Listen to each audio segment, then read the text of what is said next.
Hari ini tema kita dari Kisah Rasul 9 ayat 10 hingga ayat 19 yang kita baca hari ini. Maka saya dengan satu pesan daripada Roh Kudus, yaitu tema kita adalah terhubung dan konfirmasi. Jadi saudara, terhubung dan konfirmasi.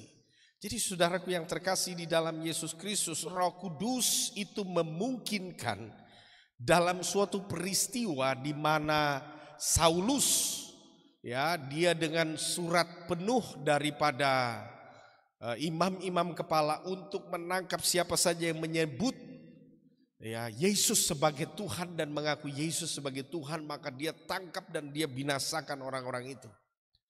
Itulah pekerjaan Saulus, saudara.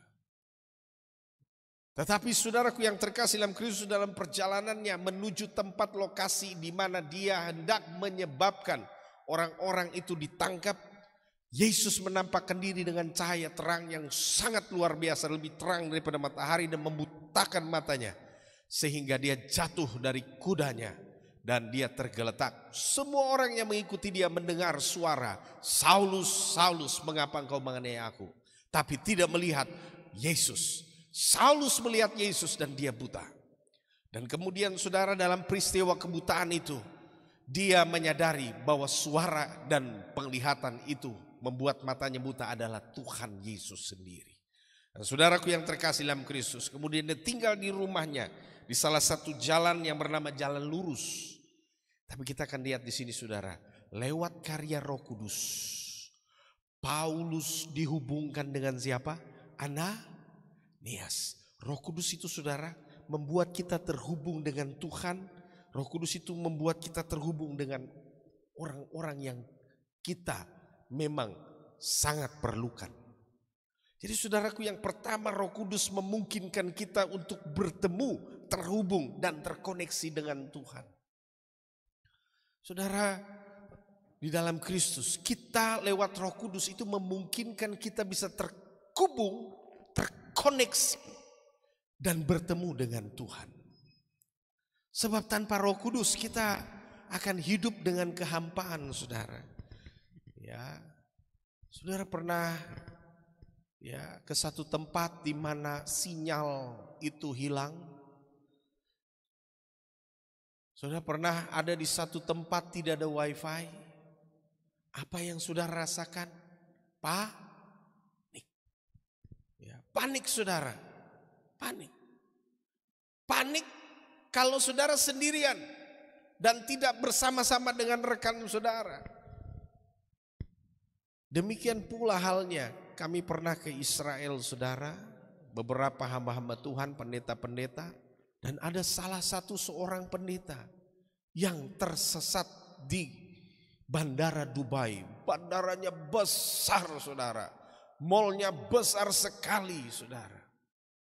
Ya, jalan kaki itu saudara untuk mencapai dari tempat terminal kedatangan menuju tempat transit keberangkatan itu saudara, kita jalan kaki 1,5 jam baru sampai di tempat untuk mau lanjut penerbangan dari Dubai menuju Tel Aviv. Dan kita kehilangan seorang hamba Tuhan dari Manokwari, saudara. Persoalannya adalah kita ini tidak ada internet ini, saudara. Telepon juga tidak bisa, ada HP tapi tidak bisa. Nanti tunggu di Israel baru bisa dapat wifi. Saudaraku yang terkasih, dia juga tidak punya internet ya, roaming di Dubai, saudara. Kita hubungi tidak bisa. Akhirnya kita keliling putar cari. Aduh, sampai capek saudara dengan rombongan cari tidak ketemu itu pendeta. Ya, saudaraku yang terkasih. Namun puji Tuhan, detik-detik mau berangkat dia tiba-tiba datang ke kita, saudara. Haleluya. Tapi saudara, hampir 2,5 jam kami menunggu mencari, tidak ketemu, saudara. Ini bandara bukan kecil. Bukan kecil ini, saudara. Ini besar, saudara. Ya, besar sekali. Mall-mall di Sorong ini masih kalah, itu besar sekali, saudara. Panjang, jauh sekali. Ya, 3 lantai lagi, kota itu besar sekali, saudara, bandaranya, ya. Dan bayangkan saudara, ketika tidak terhubung satu dengan yang lain, panik terjadi. itu baru tidak ada wifi, saudara.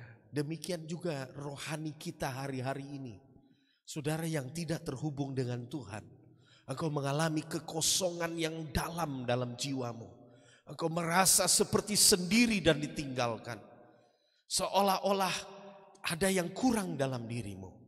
Seorang filsuf Yunani pernah berkata, ada dalam diri manusia itu suatu ruang kosong yang tidak dapat diisi dengan kebahagiaan dunia ini.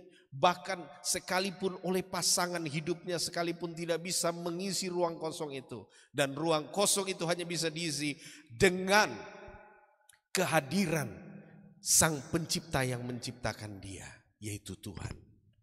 Saudaraku yang terkasih, Roh Kudus itu seperti pribadi yang menghubungkan kita dengan Tuhan. Ya. Roma 8 ayat yang ke-26 berkata apa? Demikian juga Roh membantu kita dalam kelemahan-kelemahan kita sebab kita tidak tahu berdoa bagaimana sebenarnya harus berdoa, tetapi Roh sendiri berdoa kepada Allah dengan keluhan-keluhan yang tak terucapkan. Jadi Roh itu membantu kita untuk terhubung dengan Tuhan lewat doa. Makanya Bapak Ibu Saudara, kadang-kadang kita mungkin yang baru pertama hadir dalam ibadah kita tentu akan melihat bingung. Kenapa ya? Kok tiba-tiba ada yang dilawat Tuhan, tiba-tiba dia sampai loncat-loncat, jingkrak-jingkrak, dia gak sadar, dia mengalami kelepasan, ada yang teriak-teriak, ada yang menangis karena dilawat Tuhan. Bahkan ada yang berkata-kata dengan bahasa baru atau glossolalia, berkata-kata dengan bahasa yang baru, Jadi ada apa? Berbahasa lidah. Saudaraku yang terkasih, itu semua karya daripada Roh Kudus. Pada waktu Roh Kudus dicurahkan, Joel pasalnya yang kedua, maka anak-anakmu laki-laki dan perempuan akan melihat penglihatan-penglihatan. Teruna-terunamu akan bernubuat, berbahasa-bahasa yang baru bagi mereka, kata firman Tuhan. Jadi saudaraku yang terkasih dalam Kristus, Yohanes 16 ayat 13 berkata apa? Tetapi apabila ia datang, yaitu Roh kebenaran, ia akan memimpin kamu kepada seluruh kebenaran. Sebab ia tidak akan berkata-kata dari dirinya sendiri, sebab segala sesuatu yang didengarnya itulah yang dikatakannya, dan ia akan memberitakan kepadamu hal-hal yang akan datang. Tuhan akan berbicara, dia akan menghubungkan kita dengan apa yang Tuhan mau sampaikan bagi kita, yaitu lewat Roh Kudus. Roh Kudus memungkinkan kita, saudara, menjadi satu dengan Bapa. Bapa di dalam kita, kita di dalam Bapa, saudara. Dan kemudian Roh Kudus juga menghubungkan kita dengan sesama. Roh Kudus itu, saudara, menghubungkan kita dengan sesama. Yesus berkata dalam Yohanes 10 ayat yang ke-7. Maka kata Yesus, sekali lagi aku berkata kepadamu, sesungguhnya akulah pintu ke domba-domba itu. Yesus bilang dia adalah koneksi antar domba. Jadi saudara, kita bisa melihat ketika Paulus buta, dia hanya berdoa dan berpuasa berhari-hari, dia tidak makan, tidak minum. Dia benar-benar terpukul dengan peristiwa perjumpaan dengan Yesus. Namun dalam suatu penglihatan dia melihat Ananias, seorang hamba Tuhan, datang kepada dia dan menumpangkan tangan di atasnya. Dan kemudian Tuhan, Roh Kudus yang sama, memberikan petunjuk dan juga wahyuan kepada Ananias. Tuhan menghubungkan dengan Ananias, dan di Ananias dikatakan dia juga melihat suatu penglihatan, dan Tuhan berfirman kepada Ananias, pergilah ke jalan yang bernama Jalan Lurus. Ada seorang di sana yang namanya Paulus. Dia tinggal di rumah seorang yang bernama Simon. Pergi ke sana di Jalan Lurus dan kamu akan menumpangkan tangan ke atas matanya yang buta dan dia akan sembuh. Tapi Ananias menolak, sempat menolak. Dan dia berkata, Tuhan, banyak kejahatan yang dia buat. Dia datang, itu ingin menangkap kami yang menyebut Engkau sebagai Tuhan dan Juru Selamat. Tapi Yesus Tuhan lewat Roh Kudus berkata apa? Ananias, pergilah, sebab orang ini aku akan pakai agar dia juga akan merasakan betapa beratnya untuk menjadi seorang pelayan Tuhan. Akan ada banyak penderitaan yang dia harus tanggung. Tetapi lewat Paulus, aku akan pakai dia untuk menyelamatkan banyak orang-orang Yahudi, bahkan raja-raja. Ya. Jadi Ananias pergi, jangan membantah lagi. Dan dia pergi, saudara. Peristiwa lawatan Tuhan terjadi. Saudara, Roh Kudus itu menghubungkan kita, antar kita, saudara. Mengkoneksikan kita sesama dengan orang-orang yang luar biasa. Saudaraku yang terkasih, Roh Kudus akan menyatukan, menghubungkan orang-orang anak-anak Tuhan yang sefrekuensi. Sekali lagi saudara, Roh Kudus akan menghubungkan setiap kita yang sama frekuensinya. Sama-sama bilang dengan saya, sama frekuensinya. Kalau saudara dan saya ada di dalam Roh Kudus, engkau akan dibawa Tuhan gak sembarangan, saudara. Pasti engkau akan bertemu dengan orang-orang yang sefrekuensi. Pernah gak saudara ketemu, terhubung, ngobrol sama orang yang tidak sefrekuensi? Nyaman atau tidak? Kita bicara apa dia ngomong lain, sudah gak nyambung.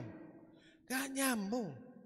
Tapi kalau engkau ada di dalam Roh Kudus akan bawa engkau berjumpa dengan orang-orang yang sefrekuensi. Amin. Itulah karya Roh Kudus. Paulus ketika perjumpaannya, tadinya sebelum Paulus ketemu dengan Roh Kudus, ketemu dengan Yesus dalam peristiwa cahaya terang yang membuat dia jatuh, dia gak bisa ketemu dengan Ananias. Dia gak bisa ketemu dengan para rasul. Padahal dia sudah pegang surat kuasa. Dia berusaha mau tangkap orang, tidak ketemu. Karena apa? Tidak sefrekuensi. Tapi begitu dia sudah dilawat oleh Roh Kudus berjumpa dengan dia, maka dia ketemu dengan orang yang sefrekuensi. Dia ketemu dengan Ananias. Kenapa?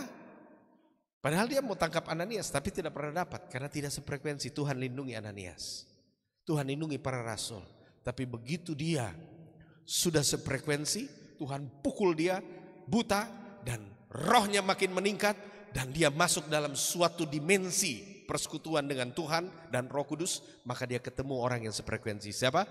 Ananias. Jadi saudara, Roh Kudus akan membawa engkau dengan tanda heran yang satu kepada tanda berikutnya. Engkau akan mengalami perjumpaan dengan orang-orang yang sefrekuensi dengan engkau, yang sama sinyalnya. Amin. Ya. Tapi ketika engkau jatuh daripada standar ilahi, engkau turunkan standarmu dan engkau hidup di dalam kuasa kegelapan, maka engkau akan ketemu juga dengan orang-orang yang sefrekuensi dengan roh-roh jahat itu. Makanya heran saudara, tiba-tiba, oh iya ya, dulu itu saya kok lebih banyak ketemu dengan orang-orang yang penuh dengan kuasa roh, visi hikmat. Ya karena frekuensinya sama. Tapi begitu kita turun seperti keadaan sebelum Paulus ketemu, maka kita akan juga ketemu dengan iblis-iblis frekuensi, saudara. Ya, iblis juga punya frekuensi sendiri, saudara. Dia punya jalur sendiri dan dia akan bawa di komunitasnya. Maka dari itu saudara, keluar dari frekuensi yang tidak benar, gabung dengan Roh Kudus, pastikan sinyal wifi rohani saudara terkoneksi dengan sorga. Lewat apa? Roh Kudus. Ya, pasportnya apa saudara? Roh Kudus. Waktu engkau memasukkan username-nya Roh Kudus, waktu itu engkau terkoneksi dengan sorga, terkoneksi dengan Tuhan. Engkau mendengar, engkau mendapatkan kecepatan yang luar biasa. Engkau mencapai segala visi penglihatan nubuatan, dan engkau juga terkoneksi, terhubung dengan orang-orang yang punya karunia-karunia dan terhubung dengan orang-orang yang sefrekuensi dengan engkau. Ya, ini penting Bapak Ibu Saudara. Dan yang luar biasa waktu saya renungkan firman ini, dia menghubungkan segala peristiwa dengan dahsyat. Ketika Paulus mengalami pertobatan, kita juga melihat dalam Kisah Rasul 10 ada juga kejadian hal yang sama, di mana Tuhan menghubungkan antara Kefas, Petrus dengan seorang yang punya Roh Kudus, namanya Kornelius. Kita baca, ya, kita baca. Ini peristiwa juga terkoneksi satu dengan yang lain. Kisah Para Rasul 10 ayat 3 sampai 6. Dalam suatu penglihatan kira-kira jam 3 petang tampak jelas kepadanya seorang malaikat Allah masuk ke rumahnya dan berkata kepadanya, Kornelius. Ia menatap malaikat itu dan dengan takut ia berkata, ada apa? Tuhan, jawab malaikat itu, semua doamu dan sedekahmu telah naik ke hadirat Allah dan Allah mengingat engkau, dan sekarang suruhlah beberapa orang ke Yope untuk menjemput seorang yang bernama Simon dan yang disebut Petrus. Ia menumpang di rumah seorang penyamat kulit yang bernama Simon yang tinggal di tepi laut. Kita lihat konfirmasinya pada ayat 19 sampai 21. Kisah Rasul 10 ayat 19 sampai 21. Dan ketika Petrus sedang berpikir tentang penglihatan itu, berkatalah Roh, ada 3 orang yang mencari engkau. Bangunlah, turunlah ke bawah dan berangkatlah bersama-sama dengan mereka. Jangan bimbang, sebab aku yang menyuruh mereka kemari. Lalu turunlah Petrus ke bawah dan berkata kepada orang-orang itu, akulah yang kamu cari. Apakah maksud kedatanganmu? Luar biasa saudara ya. 2 orang di tempat yang berbeda, di kota yang berbeda, mendapat suatu penglihatan yang sama. Petrus di kota Yope melihat suatu peristiwa, ada orang yang akan datang menjemput dia. Kemudian saudara, di tempat yang berbeda juga Kornelius bertemu dengan malaikat Tuhan, dan malaikat Tuhan berkata, doa sedekahmu telah naik ke hadirat Allah. Pergilah jemput rasul yang bernama Petrus. Dia ada di Yope, di salah satu rumah seorang yang bernama Simon. Jelas sekali saudaranya, luar biasa ya. Tuhan itu saudara kalau menghubungkan orang dahsyat. Dia akan mengkoneksikan itu sampai akurasi tingkat luar biasa. Ya, tingkat luar biasa. Saudaraku yang terkasih di dalam Kristus, waktu saya diutus Tuhan ke Papua, saya ingin bersaksi kepada kita sekalian. Ya, saya dan Ibu Gembala waktu diutus Tuhan dari Kalimantan, Tuhan bilang kamu akan pergi ke Papua. Saya melihat orang-orang Papua melambaikan tangan. Lalu nanti ada hamba Tuhan yang bilang kepada saya, dia bilang Sorong. Terus ada hamba Tuhan yang lagi khotbah, dia bilang Riki kalau kau diutus ke Irian. Waktu itu saudara, Papua Barat itu Irian Jaya ya kan, IJB, Irian Jaya Barat. Tepat saudara, kalau Tuhan bilang saya Papua berarti saya arah Jayapura sana. Tapi Tuhan tidak, dia bilang Irian, jadi waktu itu masih IJB. Dan Sorong, jelas sekali alamatnya, Sorong. Dan saya pergi saudara bersama Ibu Gembala, dan sampai di sini kita berdoa lagi. Penglihatan, suatu tempat yang ditujukan Tuhan adalah sebuah gedung gereja kecil. Dan ada pohon-pohon rindang menutupinya. Dan saya melihat seorang gembala, ya, orang Papua Maibrat, ya, agak gemuk sedikit. Dan saya lihat dia bersama dengan istrinya, mukanya jelas sekali. Dan saudara keliling, kita putar sampai ke arah Kilo, putar sampai arah Kampung Baru, putar sampai Sauka sana, kembali lagi. Dan ternyata ada pergi ke satu gereja GSJ, dan gereja GSJ bilang ada satu gereja yang pas di bawah pohon. Dan gembalanya laki-laki dan dengan istrinya sudah ketemu, dan sudah saya lihat tepat mirip sekali dengan gembala itu sudah. Dan memang pada waktu itu Tuhan menyatakan mereka sedang membutuhkan keyboard, dan saya bawa memang dari Kalimantan, kita bawa keyboard besar Yamaha dan kita persembahkan langsung. Dan saudaraku yang terkasih, begitu luar biasanya Tuhan mengkoneksikan. Itulah karya Roh Kudus. Amin. Ketika engkau sefrekuensi dengan Roh Kudus, dia akan menghubungkan engkau dengan orang-orang yang sefrekuensi denganmu. Itu peristiwa yang luar biasa. Ada lagi peristiwa-peristiwa, hampir saya kalau mau bilang banyak sekali saudara. Tapi salah satu yang paling nyata sekali, beberapa tahun yang lalu saya dapat penglihatan saudara. Ada seorang ibu ya datang dengan keluarganya. Dan dia mengalami ada sakit bagian di bagian pinggangnya begitu saudara ya. Datang ke gereja. Dan pada hari esoknya benar-benar mereka datang ke gereja ini saudara. Dan minta didoakan. Dan ibu itu saya lihat begini, saya kaget sekali. Saya bicara semua penglihatan, belum dia bicara dia langsung heran. Pak Pendeta bisa tahu semua. Saya mimpi ibu sebelum ibu datang, saya bilang. Dan model ibu juga wajah dan bentuk ya sama dengan apa yang saya mimpikan. Dan ibu juga sakit di bagian yang sama, saudara. Dan hari ini kita akan berdoa dan ibu sembuh, saudara. Terjadi kesembuhan. Jadi saudaraku yang terkasih, begitu luar biasanya hidup dengan Roh Kudus. Sangat rugi kalau kita tidak terkoneksi dengan Tuhan melalui Roh Kudus. Roh Kudus akan menghubungkan kita dengan suatu karya yang luar biasa. Tadi kita sudah dengar bahwa Yesus adalah pintu kepada domba-domba. Saudara mau ketemu dengan siapa saja. Saudara mau butuh ketemu dengan pemimpin kepala daerah siapa saja. Pejabat siapa saja. Kalau engkau tidak terkoneksi dengan Roh Kudus, kau tidak bisa ketemu. Tapi kalau engkau ada di level terkoneksi dengan sorga, engkau akan dipertemukan dengan mereka. Betul saudara. Engkau butuh orang ini, orang itu, tapi kalau kau dengan Roh Kudus, dia akan atur, engkau akan ketemu dengan dia. Ya. Satu cerita saudara, saya masih ingat sekali. Saya diminta Tuhan untuk menyampaikan pesan penting kepada Bapak Demianus Iji, ya, Jimmy Iji, ya, untuk visi.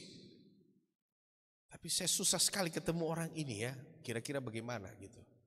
Tiba-tiba saudara, karena pesan ini penting dari Tuhan dan saudara tahu semua apa yang terjadi dengan visi itu. Dan bagaimana caranya saya ketemu Tuhan? Jadi hari itu saudara, saya disuruh Tuhan keluar dari mobil, bawa mobil bersama dengan anak dua. Ya, kita jalan putar di mana begitu. Lalu Tuhan bilang belok ke kiri, belok ke kiri, belok ke kanan, belok ke kanan. Ikut aja deh. Sampai di satu tempat, sudah pergi di rumah makan itu, makan di situ. Siap Tuhan. Pergilah, stop situ, makan. Tidak lama laki-laki datang, jalan. Kaget lihat saya. Pak Pendeta, Shalom. Saking kagetnya saudara, dia punya dompet dengan uang-uang tuh terbongkar di lantai itu sudah jatuh, tumpah semua berserakan saudara uangnya. Banyak sekali saudara. Dia kaget lihat saya dan dia tidak ambil itu uang, dia berdiri saja terus kaget itu. Kemudian orang restoran itu ambil uang itu, kumpul satu-satu kasih buat Bapak itu. Dan saya langsung bicara ke dia tentang visi Tuhan. Saking kagetnya lihat saya. Saya melihat saudara, di situ saya bicara firman Tuhan. Dan ini yang saya mau sampaikan buat kita sekalian, bahwa kalau Roh Kudus ya mengkoneksikan kita, engkau ingin menyampaikan sesuatu peristiwa apapun, engkau ingin berurusan apapun, kuncinya dekat dengan Roh Kudus. Tidak perlu kau cari susah saudara, nanti Tuhan yang atur tempatnya, pertemuannya, segala sesuatunya, dan itu menjadi luar biasa saudara. Amin.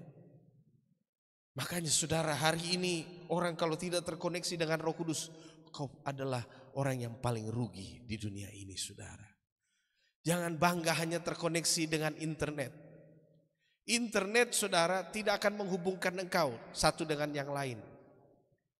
Tapi Roh Kudus akan menghubungkan apa yang sulit, yang tidak bisa dihubungkan oleh manusia. Kemudian yang ketiga saudara, Roh Kudus akan mengkonfirmasi kedua belah pihak. Roh Kudus itu akan membuat kita dikonfirmasi kedua belah pihak saudara. Roh Kudus akan menyatakan kepada Kornelius untuk menyebut Petrus. Dan sebelum itu terjadi, dikonfirmasi oleh Roh Kudus kepada Petrus. Jadi waktu Kornelius ingin jemput Petrus, Petrus dikonfirmasi Tuhan dulu. Karena Petrus ini kan orangnya waktu itu dia Yahudi Ortodoks gitu ya. Dia tidak bisa melayani orang yang bukan Yahudi. Makanya Tuhan kasih penglihatan dulu di langit ini.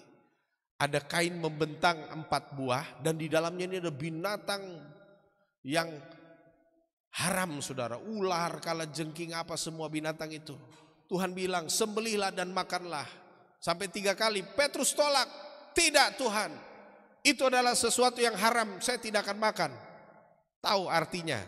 Artinya Tuhan mengkonfirmasi sebelum kedatangan 3 orang yang menjemput, kamu harus tetap melayani Tuhan meski mereka adalah orang-orang bukan Yahudi. Itu maksudnya.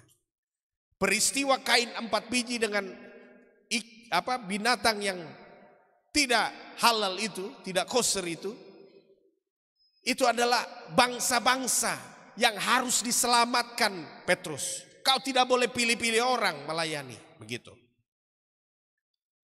Tiba-tiba sudah dikonfirmasi oleh Tuhan, apa artinya? Oh, Kornelius ini maksudnya saya harus melayani tidak hanya bagi bangsa Israel, tapi juga untuk bangsa-bangsa. Konfirmasi dari Tuhan itu dahsyat, saudara. Amin. Sama juga ketika Ananias mau melayani Paulus, dia juga dengan keberatan. Tuhan, dia dengan surat kuasa imam-imam untuk tangkap kita. Kalau berarti kesana menyerahkan diri. Tidak, Tuhan konfirmasi. Dia sedang buta. Dan dia sedang berpuasa. Dia membutuhkan engkau tumpang tangan dan kesembuhan terjadi. Tuhan konfirmasi. Amin. Itu Roh Kudus cara kerja itu saudara luar biasa. Dia konfirmasi segala sesuatu.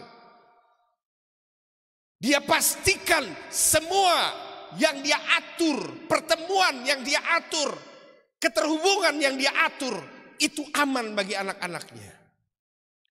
Jadi saudaraku yang terkasih, kalau Tuhan mengkonfirmasi sesuatu, aman saudara. Ya, aman. Sama halnya kayak saudara mau berdamai dengan seseorang.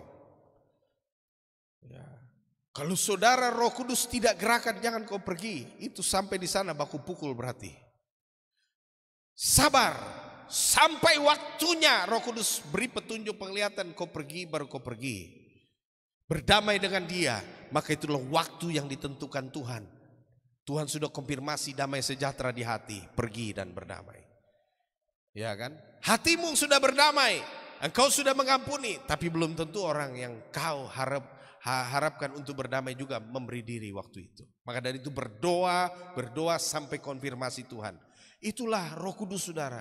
Dia menghubungkan kita dengan Tuhan, dia menghubungkan kita dengan sesama, dia juga mengkonfirmasi segala peristiwa itu benar dan ya, sudah waktunya untuk sama-sama mengalami hal yang luar biasa itu saudara. Pada hari peristiwa memperingati kenaikan Tuhan Yesus ke sorga, di gedung gereja ini kita lagi penyembahan. Di hari penyembahan itu Roh Kudus mengkonfirmasi saya, tidak usah turun urapi jemaat. Oh begitu ya Tuhan, saya bilang. Ya tidak perlu. Lalu saya lihat Tuhan Yesus jalan dari arah mimbar ini menuju ke tempat duduk jemaat. Dan dia mulai mendatangi seorang ibu, ya boleh maju ke depan bersaksi. Pas berdiri di sebelahnya. Dan dari ibu dia berjalan lagi ke ibu yang satu lagi, mari maju ke depan. Ya, dan benar tepat seperti itu saudara. Jadi hari ini kita akan mendengar ya bagaimana Tuhan juga melakukan peristiwa yang luar biasa. Hari ini kita akan mendengar ya kesaksiannya. Kita akan lihat bagaimana Tuhan mengkonfirmasi. Waktu saya sedang memimpin penyembahan, saya melihat Tuhan Yesus berjalan dari mimbar ini menuju ya salah seorang ibu di tengah-tengah gedung gereja. dia berdiri tepat di sebelah ya, di sebelah kanannya, dan dia sedang memegang tangannya begitu. Ya, kemudian dari situ dia pindah lagi ke salah satu ibu lagi dan dia berdiri tepat di depannya. Saya ngomong semua itu saudara, rekamannya masih ada. Dan selesai ibadah, ibu dua mengkonfirmasi, silakan. Ya, shalom Bapak Ibu jemaat yang diberkati oleh Tuhan kita Yesus Kristus. Kita percaya bahwa Tuhan itu ada di tengah-tengah kita. Tuhan itu ada bukan di setiap orang yang harus suci, tapi Tuhan ada di semua jemaat yang memang betul-betul percaya merasakan kehadiran Tuhan dalam kehidupan dia. Waktu saya berdoa, saya menyembah, saya merasakan memang lawatan Tuhan itu luar biasa. Saya tidak percaya karena memang saya berasal dari Katolik. Tetapi ketika saya menyembah dan saya seluruh tubuh saya itu dari atas kepala sampai kaki itu saya dingin, macam seperti kena strum gitu. Saya gemetar, tangan saya gemetar semua. Saya juga tidak tahu apa yang saya buat. Tapi ketika saya menyembah, bayangan putih itu ada di tepat di depan saya, dan kemudian ada kedua tangan merangkul saya di sebelah kanan seperti begini. Jelas sekali, jelas. Jadi saya berpikir, apakah ini Tuhan atau mungkin Ibu Gembala? Jadi ketika saya merasakan sentuhan itu luar biasa sekali dalam saya punya hidup, tangan sebelah kanan. Setelah saya merasakan itu, selesai ibadah, saya bilang sama Bapak Gembala saya gemetar, saya rasa dingin. Bapak Gembala, bagaimana Ibu? Saya bilang, saya juga tidak tahu, tapi coba saya tanya Ibu Gembala. Saya tanya Ibu Gembala, Ibu tadi ada datang ke saya kah, pegang saya punya bahu sebelah kanan? Ibu bilang, tidak, kita semua tidak ada yang berdiri. Sedangkan Ibu ada pegang Daniel, gendong Daniel di kursi. Kemudian saya bilang, Bapak, itu kira-kira siapa yang pegang? Bapak pegang saya punya tangan. Bapak bilang gini, itu Tuhan Yesus. Dan memang benar, seperti Bapak sampaikan bahwa Tuhan itu turun ke tengah dan dia melawat saya di sebelah kanan, dan itu memang jelas benar. Saya percaya bahwa kita semua yang ada di sini, kalau kita sungguh-sungguh sama Tuhan, kita menyerahkan hati kita, hidup kita untuk Tuhan, pasti lawatan Tuhan itu datang terjadi dalam kehidupan kita. Terima kasih, itu saja yang mungkin saya berkesaksian. Terima kasih, kesaksian saya yang kedua. Dan setelah itu saya berdirinya duduk pas dekat ibu yang baju merah ini. Jadi sebenarnya dari awal juga saya tidak niat untuk ibadah hari itu. Tapi karena sudah tidur, tapi pikiran saya gelisah. Tidak, biar saya pergi ikut ibadah. Akhirnya sudah saya pergi ibadah, itu juga pun saya tidak mandi. Saya hanya cuci muka saja, saya sisir rambut langsung saya datang. Dan saya duduk ibadah, dan mulai dari penyembahan itu saya tinggal menangis dan cucurkan air mata. Dan saya pas begitu berdoa, tutup mata, saya melihat bahwa di ruangan ini tuh semua terang. Tidak seperti biasanya kita ibadah tidak seperti hari itu pas hari Kamis tanggal 29. Dan saya melihat bahwa ruangan ini nih semua terang, sampai di sebelah sini pun juga tuh semua terang, dan saya mau ini juga pun tidak bisa tetap terang begitu sudah.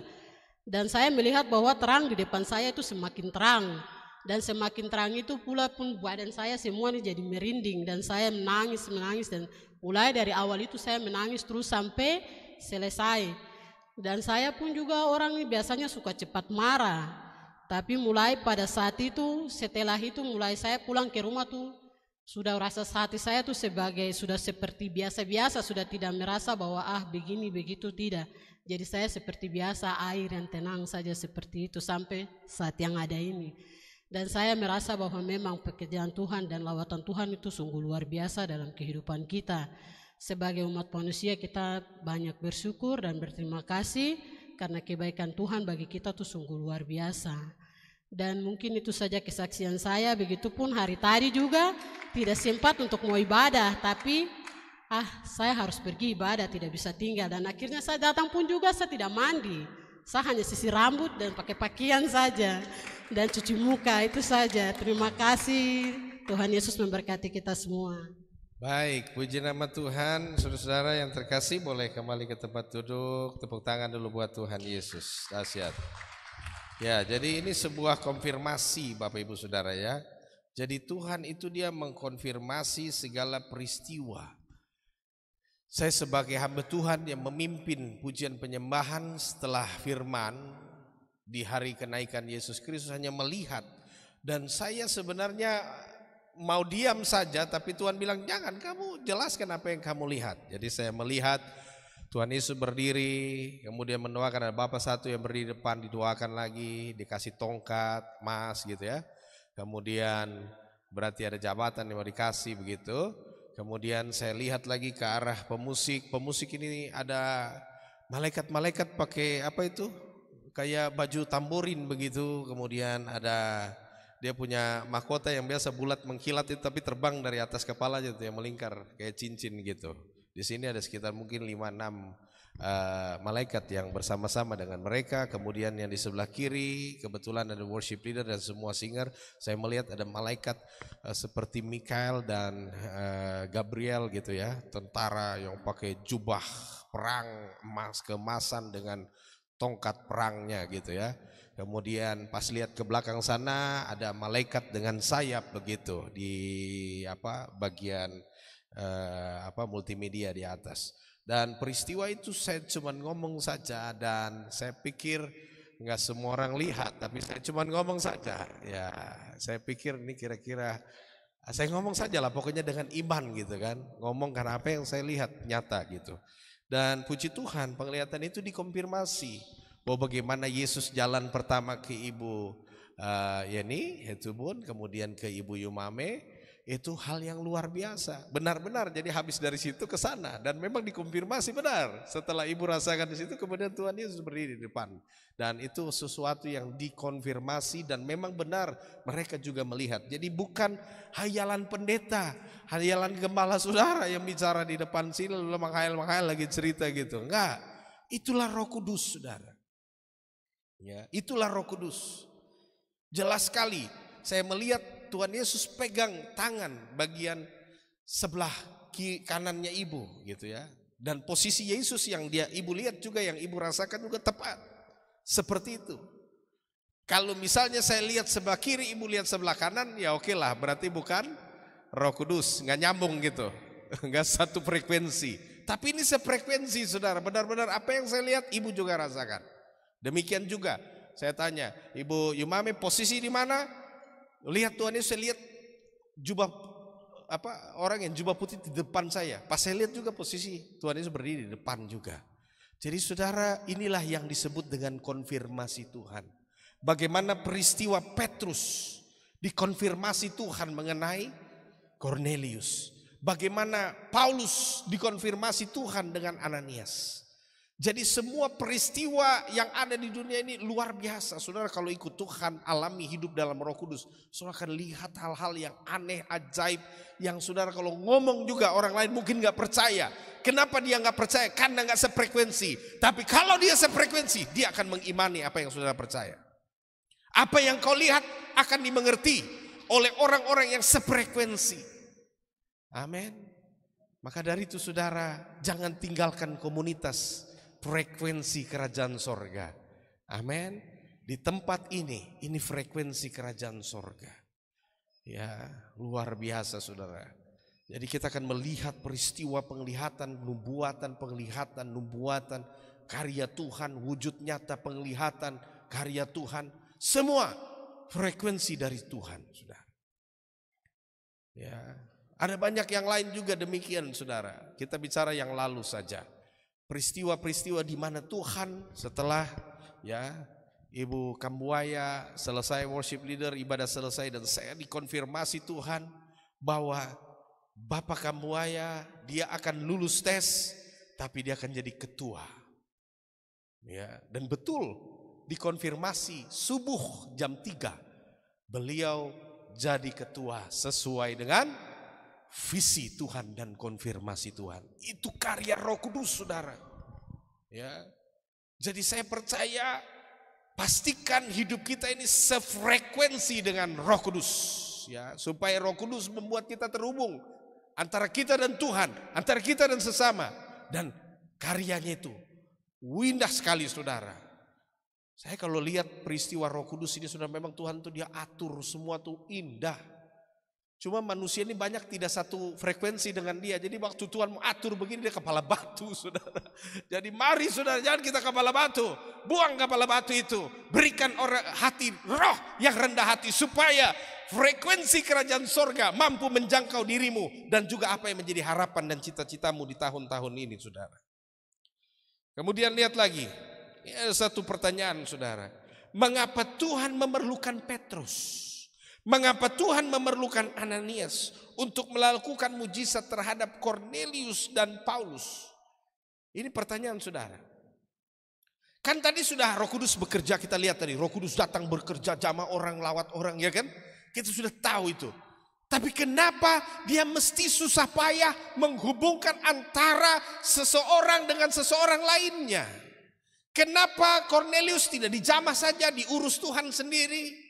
Kenapa Paulus tidak dijamah Tuhan, diurus Tuhan sendiri? Kenapa harus Paulus butuh Ananias? Kenapa harus Kornelius butuh Petrus lagi? Untuk apa? Kan Roh Kudus bisa bekerja. Dia bisa bekerja sendiri. Bukan begitu cara kerjanya, saudara.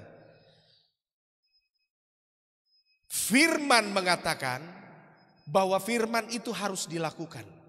Dalam firman Tuhan, Roh Kudus bekerja tidak sendiri, saudara. Roh Kudus bekerja dengan satu dan yang lain, saudara. Dia tidak bisa bekerja sendiri. Saya bacakan ayatnya. Roma 10 ayat 14 sampai 15. Tetapi bagaimana mereka berseru kepadanya jika mereka tidak percaya kepada dia? Bagaimana mereka dapat percaya kepada dia jika mereka tidak mendengar tentang dia? Bagaimana mereka mendengar tentang dia jika tidak ada yang memberitakannya? Dan bagaimana mereka dapat memberitakannya jika mereka tidak diutus? Seperti ada tertulis betapa indahnya kedatangan mereka yang membawa kabar baik. Saudaraku yang terkasih dalam Kristus, bagaimana mereka bisa tahu kalau tidak ada yang mengutus, tidak ada yang mendoakan, tidak ada yang memberitakan? Jadi Roh Kudus, Yesus Kristus dalam karya di dunia ini, dia pakai manusia yang telah diubahkan frekuensinya sesama dengan Roh Kudus. Ya, dia akan mengkoneksikan dengan yang lain. Dia nggak bisa sendiri, saudara. Bukan begitu cara kerja Roh Kudus pribadi lalu dia sendiri, nggak bisa. Harus ada karya hamba Tuhan yang lain yang sudah dipakai, yang sudah mengalami pengalaman lebih dahulu untuk membagikan karya Roh Kudus kepada orang lain. Meski orang itu sudah dapat Roh Kudus. Ya, Kornelius sudah ketemu Roh Kudus, sudah ketemu dengan malaikat, tapi dia membutuhkan orang yang sudah mengalami secara langsung, yang lebih lama, yang rohaninya lebih matang untuk mengkonfirmasi, untuk meneguhkan, untuk memperkuat Roh Kudus itu di dalam Kornelius lewat Petrus. Demikian juga Paulus. Paulus sudah ketemu Yesus, sebenarnya sudah cukup menurut kita yang awam. Tidak, Tuhan perlu meneguhkannya dengan Ananias, dan peristiwa itu meneguhkan Paulus untuk menjadi rasul. Kemarin kita jumpa dengan Rabi Mordekai ben Yakov. Rabi bilang begini, saudara, Tuhan memerlukan hamba-hambanya untuk mengucapkan berkat imam. Jadi tidak bisa sendiri saudara dapat berkat imam. Jadi perlu seorang yang telah dipanggil Tuhan untuk diurapi, dipakai Tuhan untuk mengucapkan doa imam itu, imam itu. Ya. Dan doa imam, berkat imam itu harus diucapkan berdasarkan apa yang ada di dalam Alkitab atau firman Tuhan. Jadi memang dia harus mengalami, merenungkan, meresapi firman yang adalah logos berubah menjadi rema dalam dirinya, dan rema itu yang dia bagikan lewat berkat Tuhan. Jadi Rabi bilang tak bisa sendiri, kita harus diberkati oleh hamba-hamba Tuhan yang telah diurapi Tuhan. Saudara bisa lihat Kaleb dalam peristiwa Yosua pasal 14. Kaleb dan Yosua sama-sama berangkat. Dorang dua yang tinggal hidup, yang lain semua mati habis karena semua menyangkal tentang kuasa Allah atas Kanaan. Tapi waktu Kaleb mau maju berperang, padahal dorang dua sama-sama tua-tua, dorang adalah sama-sama hamba Tuhan, tapi dia tahu, Kaleb tahu bahwa yang jadi imam itu adalah Yosua. Dia datang kepada Yosua dan minta diberkati, diurapi agar peperangan melawan orang-orang enak di Gunung Hebron, orang-orang raksasa, dia menang. Padahal kan sama-sama levelnya, sama-sama tua-tua, sama-sama orang yang juga sama-sama hidup. Yang lain semua satu angkatan mati semua. Mereka dua yang adalah dituakan. Tapi Kaleb tahu betul bahwa Yosua yang dipilih Tuhan meneruskan jabatan imamat dari Musa. Dan itu sudah dia minta berkat Tuhan dulu sebelum berangkat. Padahal dia bisa berdoa sendiri nih. Dia bisa berdoa sendiri. Tidak saudara, dia butuh. Makanya di sini saudara, karya Roh Kudus itu kita harus pahami. Kenapa Tuhan susah-susah panggil Petrus untuk berjumpa dengan Cornelius. Padahal Cornelius sudah ketemu Tuhan langsung. Tidak, dia butuh pemberitaan firman Tuhan. Dia butuh penumpangan tangan spesial. Dia butuh semua. Ini karya Tuhan. Ya, kadang ada pendeta juga yang suka bicara bilang, kita tidak perlu lagi dengan Roh Kudus memungkinkan kita sendiri dengan Tuhan. Salah saudara. Dia tidak tahu firman. Dia tidak belajar. Dia kalau belajar firman Tuhan, dia tahu betul dia tidak seperti itu. Sedangkan Rabi Mordekai kemarin hari Jumat Zoom, dia sampaikan tidak bisa. Harus ada orang yang memang mengucapkan berkat imamat itu saudara. Ya, itu hamba-hambanya. Jadi Rabi itu dia memberkati orang-orang percaya. Demikian juga kita hamba Tuhan memberkati umat. Itu wajib saudara. Walaupun mungkin kita sama, ya, sama-sama hamba Tuhan. Wah, sama-sama hamba Tuhan tidak perlu. Jangan saudara. Ada hamba-hamba Tuhan dengan kapasitasnya masing-masing, tapi ada juga hamba Tuhan yang memang dipakai Tuhan sebagai gembala yang mendoakan itu saudara. Jadi begitu saudara. Jadi penting sekali, ini penting ini pengajaran ini saudara. Ya, bahwa Roh Kudus tidak bekerja sendirian, dia memakai orang-orang yang luar biasa untuk memperkuat orang-orang yang mengalami kasih Tuhan.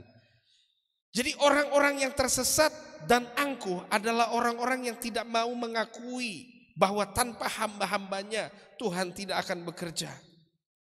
Roma pasal 10 ayat 14 tadi berkata apa? Tetapi bagaimana mereka dapat berseru kepadanya jika mereka tidak percaya kepada dia? Bagaimana mereka dapat percaya kepada dia jika tidak ada yang mendengarkan tentang dia? Bagaimana mereka mendengarkan tentang dia jika tidak ada yang memberitakannya? Dan bagaimana mereka dapat memberitakannya jika mereka tidak diutus? Jadi memang saudara harus ada pengutusan, harus ada pemberitaan supaya karya Tuhan itu membangkitkan semangat dan menggugahkan iman. Jadi tidak bisa sendiri saudara. Ya. Tidak bisa sendiri. Paulus adalah seorang rasul kaliber. Tulisannya lebih banyak daripada para rasul yang mengikut Yesus sekolah teologi 3,5 tahun. Tapi Paulus ini tidak langsung serta-merta perjumpaan dengan dia langsung dengan surga. Nah, dia butuh Ananias untuk mengurapi dia dulu, untuk meneguhkan dia dulu, sebagaimana Daud dan Samuel. Daud butuh pengurapan Samuel yang menjadikan dia seorang raja yang penuh dengan pengurapan. Jadi saudara, memang kita membutuhkan suatu persekutuan di dalam Tuhan, suatu pengajaran yang penting supaya karya Roh Kudus itu menjadi dewasa di dalam kita. Pengajaran tentang firman itu mematangkan rohani kita bertumbuh dalam kuasa ilahi, supaya kita tidak sembarangan berjalan sendiri, tapi kita benar-benar mengalami lawatan Tuhan yang luar biasa. Ya, penting saudara, sebagaimana pesan daripada Rabi Mordekai ben Yakov, beliau menegaskan itu. Tuhan mau pakai hamba-hambanya untuk menemukan karya Tuhan yang besar. Jadi begitu Bapak Ibu Saudara ya. Jadi kalau kita butuh, ya, saya juga demikian. Kita juga butuh didoakan, saling mendoakan saudara. Itu pentingnya di situ karya Tuhan. Hamba Tuhan yang satu butuh didoakan, hamba Tuhan yang satu butuh didoakan. Saya juga butuh didoakan. Saya kadang WhatsApp Pastor Andi Simon, Pastor, Shalom, bantu doakan ini. Ya, kalau dia malas ketik, dia video call. Shalom, hambanya. langsung diskusi lewat video call. Haleluya. Saya bilang karena diskusi yang lain yang saya WA dia tidak jawab lagi, langsung bilang berdoa dulu. Saya bilang yo siap, berdoa dulu, berdoa. Akhirnya berdoa dulu untuk kita. Jadi begitu saudara, kita penting terkoneksi satu dengan yang lain. Jadi hamba Tuhan yang satu dengan yang lain butuh didoakan, butuh saudara. Sama-sama kita semua butuh didoakan. Ya, kita ikut Zoom meeting sama-sama dengan para hamba Tuhan, saling mendoakan. Mereka mendoakan kita. Bersama-sama dengan para rabi juga di Israel, mereka juga mendoakan kita, kita mendoakan mereka juga. Jadi ini perlu keterhubungan ini saudara. Jadi kita gak bisa sendiri dalam dunia ini, gak bisa. Ya, Tuhan tuh bekerja dengan suatu mekanisme keterhubungan satu dengan yang lain. Saudara, kita semua saling mendoakan. Makanya ada doa hari Sabtu di tempat ini. Ya. Tapi kita robah kemarin karena menyambut Pentakosta, kita doa dari jalan raya saudara ya, dari Sorong City sampai ke wali kota. Kita lihat suatu peristiwa yang luar biasa. Waktu kita mau masuk ke kantor wali kota, saya lihat itu langit itu cahaya terang dari itu pecahnya cahaya matahari itu bagus kayak macam terbagi begitu, macam kayak gerbang yang terbuka saudara.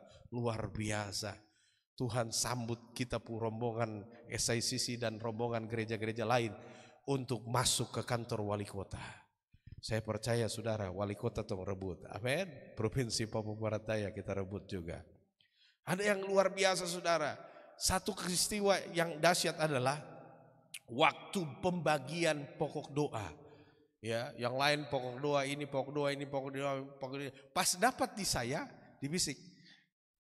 Pak Pendeta nanti berdoa untuk pemerintahan. Pas sudah, haleluya. Ini pas, ini yang disebut dengan konfirmasi Tuhan. Jadi pas suruh bagian doanya kita SICC dan saya sebagai hamba Tuhan yang disuruh mewakili doa dari gereja-gereja, bagian kita pas doa pemerintahan. Nah sudah, saya langsung berdoa apa? Hal-hal tentang efisiensi anggaran cukup 1 tahun. Kita doa itu saudara. Dan saya percaya itu terjawab. Amin.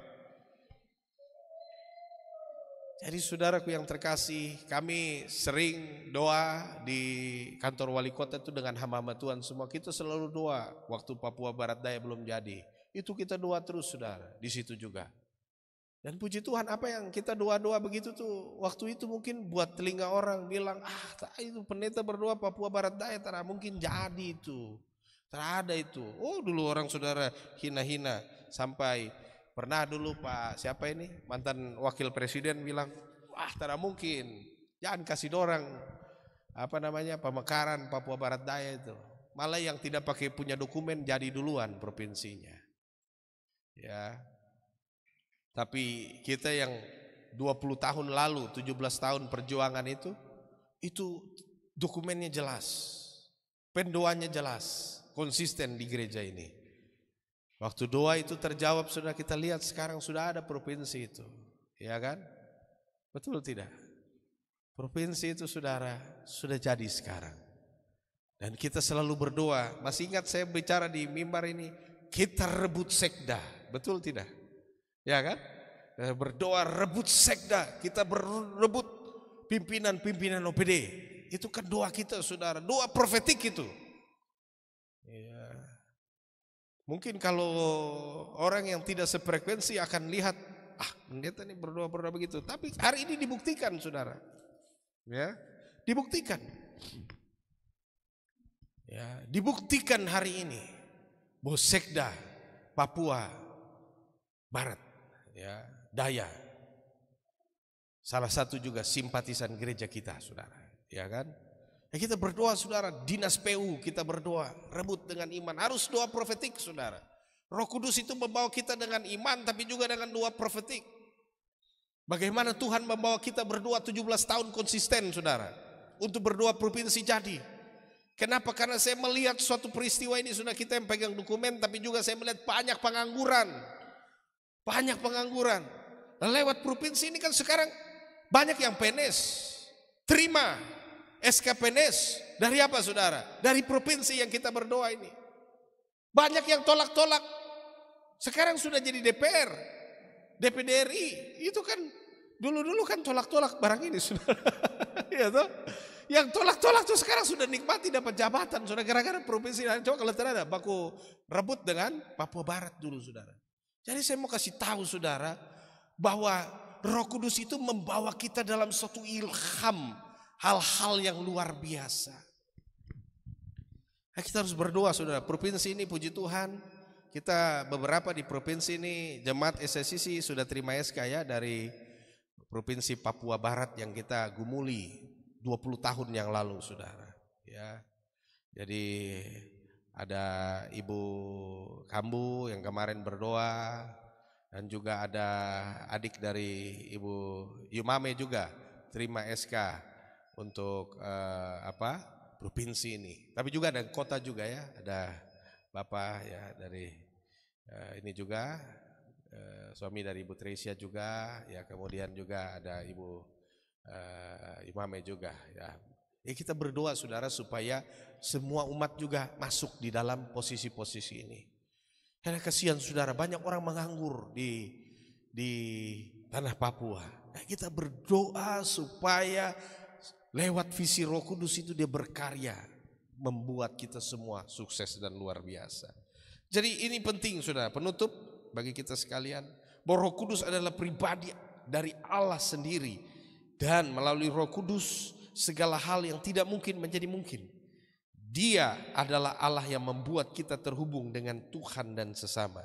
Dia menginsapkan setiap kita yang terhilang dan yang melupakan Tuhan. Tadi kita sudah dengar kesaksiannya. Aduh, saya sepertinya teribadah ini. Tapi tertahu, hujan bangunkan saya. Roh Kudus bangunkan saya mesti hujan. Dan saya harus pergi ke gereja beribadah. Saya percaya saudara, Roh Kudus itu saudara tak jemu-jemu. Dia membangunkan saudara pada pagi hari ini. Dia membuat saudara mempersiapkan diri sejak hari-hari ini dan bisa datang ke gereja. Bayangkan saudara, luar biasa. Kita umat ini ada yang dari Kabupaten Sorong jauh ke sini saudara. Ya, melewati berpuluh-puluh gereja yang ada dari kabupaten sampai ke kota ini, tapi memilih tetap setia dari awal terbentuknya gereja ya. Ini karya Roh Kudus saudara. Roh Kudus yang memampukan kita untuk benar-benar bersatu dalam sebuah frekuensi kerajaan Allah, yaitu Roh Kudus itu saudara. Jadi semangat buat Bapak Ibu saudara yang selalu setia, bahkan yang jauh-jauh ya datang dari Kabupaten Sorong untuk beribadah, bahkan yang jauh-jauh lagi datang dari Raja Ampat. Jadi ada Ibu Suster yang hadir dari Raja Ampat. Hanya apa saudara? Hanya ingin berjumpa dengan Tuhan lewat perjumpaan di dalam gereja. Dan tepuk tangan buat Tuhan dulu. Luar biasa saudara ya, amin. Jadi dari Kabupaten Sorong, dari Raja Ampat juga datang naik kapal saudara, hanya ingin bertemu dengan Tuhan dalam lawatan ibadah di tempat ini. Saya percaya Roh Kudus juga menghubungkan tanpa batas lewat kita punya apa? Streaming hari ini. Saudara yang menyaksikan live streaming kita itu tidak hanya dari Indonesia, saya kasih tahu saudara, dari Australia, dari Malaysia. Paling banyak penonton kita itu dari Malaysia. Shalom Malaysia, haleluya. Ya, orang-orang Malaysia suka nonton khotbah kita saudara. Ya, kemudian saudara dari mana lagi? Dari beberapa daerah. Ya, bahkan pernah dari Israel juga yang nonton, bahkan Dubai juga. Jadi saudara, YouTube channel kita itu ada namanya YouTube Studio, sehingga kita bisa melihat di situ dari negara mana saja yang menonton siaran langsung gereja kita. Jadi ternyata tidak hanya dari Indonesia, dari Papua saja, tapi juga dari bangsa-bangsa. Amin.